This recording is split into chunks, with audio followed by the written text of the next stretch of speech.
అధ్యక్ష, కాంగ్రెస్ ఇక్కడ అరుణోదయ రాష్ట్ర కమిటీ తరఫున ఇక్కడ సభ నిర్వహించడం ఇవాళ చాలా సంతోషంగా ఉంది. ఎందుకంటే ఒక అరుణోదయ నాయకుడిగా పేరు పొందిన అరుణోదయ నాగన్న అనే సంస్థతో తను ఇంటి పేరులాగా మోసుకుంటున్నాడు. ఎందుకంటే తను ఒక ఉద్యమం కోసం పోరాటం చేసి తను ఈ ఉద్యమంలో మరణించడం జరిగింది. మన శ్రీపాద శ్రీహరి ఎట్లయితే చనిపోయిందో ఆ శ్రీపాద శ్రీహరి కామ్రేడు కోట్ల రామానుజయ్య గారితో ఉండి ఆ రామానుజయ్య గారికి కొరియర్గా పనిచేస్తూ తను కూడా హైదరాబాద్లో మల్లపేటలో ఒక రూములో వీళ్ళందరూ కూడా సమావేశం అయ్యి అక్కడ ఆ రూమ్లో ఉంటున్నారు. ఒక ద్రోహి ఇచ్చిన ఫలితంగా ఆ రూము మీద దాడి చేసి వాళ్ళని పట్టుకొని చిలకలగుట్ట అడవిలో చంపటం అనేది జరిగింది. శ్రీపాద శ్రీహరి ఎందుకైతే చచ్చిపోయిందో ఆయనకి బాగా బాధ అనిపించి, ఓహో పేద ప్రజల కోసం పనిచేసే నాయకుల్ని ఇట్లా కాల్చి చంపుతారా, ఒక గోనె సంచుల్లో కట్టకొచ్చి ఒక గుట్టకు పెట్టి చిత్రహింసలు పెట్టి చేతి వేళ్ళు నరికి ఎన్ని బాధలు పెట్టినా కానీ పార్టీ రహస్యాలు చెప్పకుండా తమ గుండెల్లో దాచుకున్నారు. కామ్రేడు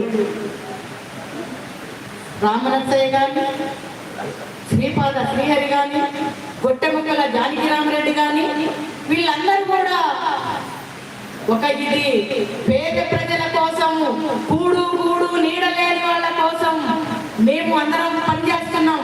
అందుకే మేము ఆ రహస్యాల్లో చెప్పం, మమ్మల్ని చంపినా సరే, మమ్మల్ని యాలాడదీసినా సరే అనే ఉద్దేశంతో కామ్రేడ్ వాళ్ళు అమరులయ్యారు.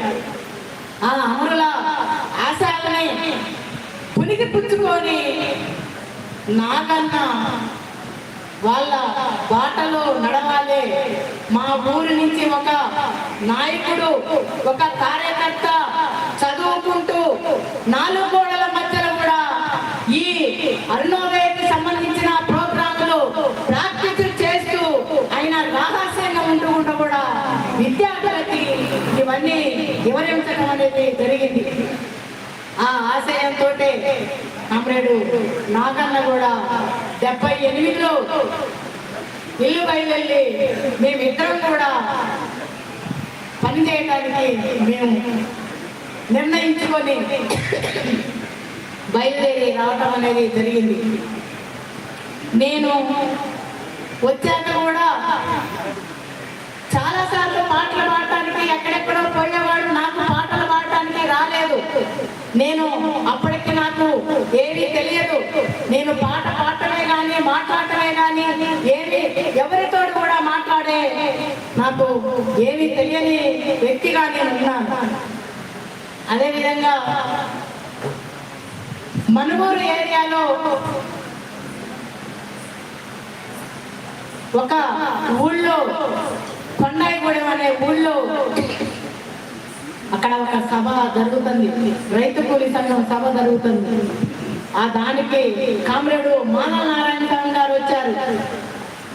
మానవ నారాయణ స్వామి గారు వచ్చి, లక్ష్మి నువ్వు పాటలు పాడటానికి రాదు కదా, నాగన్న పాటలు పాడుతున్నాడు కదా, నువ్వు కూడా పాటలు పాడటం నేర్చుకుంటే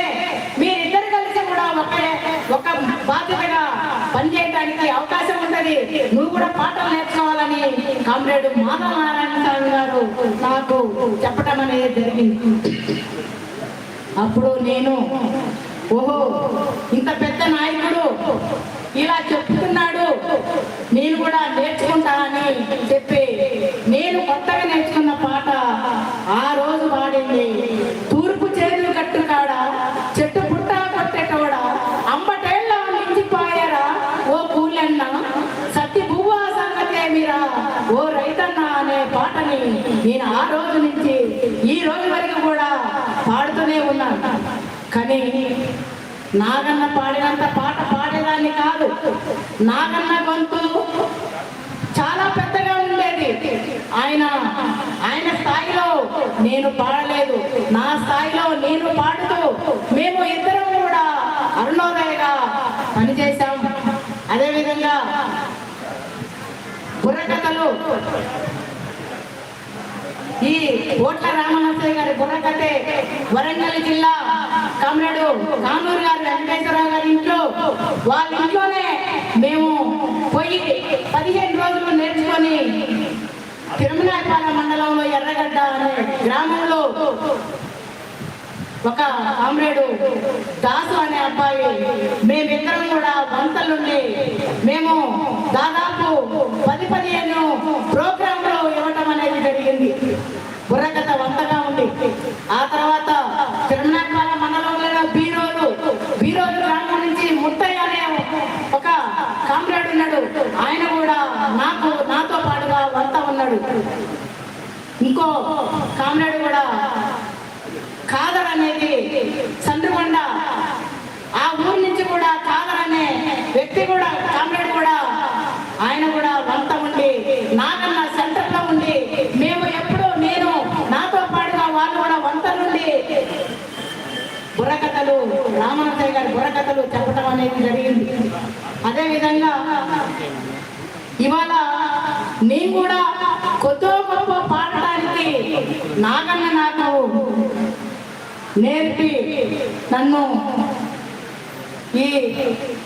ఇక్కడ ఇంత పెద్ద మీటింగ్ లో మాట్లాడటానికి నాగన్నే అవకాశం ఇచ్చిందనేది నేను అనుకుంటూ, ఈ నాగన్న ఆశయాలని అందరూ ముందుకు తీసుకుపోతాం అని అంటున్నాడు. నాగన్న మీద ఆయన పాడిన పాటకి, ఆయన గొంతుకి, ఆయన రాగానికి వేల కొలది కట్టిన ఆయన రుణం తీర్చే విధానము లేదనేది నేను అనుకుంటున్నాను.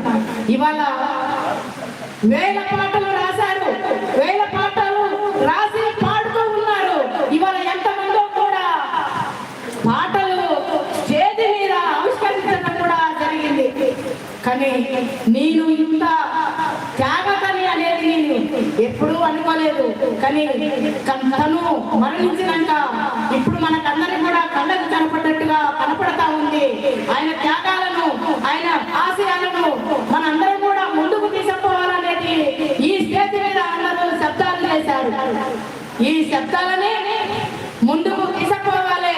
ఇక్కడి వరకే పరిమితం కాకుండా కూడా మనం ఎక్కడికో తీసుకుపోవాల్సిన అవసరం ఉందనేది, మన కళాకారులందరికీ కూడా బాధ్యత ఉందనేది మీ అందరూ కూడా ఆ బాధ్యత వహించి నాకన్నా ఏ విధంగానైతే పాట పాడి ఆట ఆడి ఏ విధంగానైతే చేసిందో ఆ విధంగా కూడా మీ కళాకారులందరూ కూడా నాకన్నా ఏ విధంగా పొందిందో మీరు కూడా ఆ విధంగా పొందాలనేది కళాకారులకి నేను చెబుతున్నాను.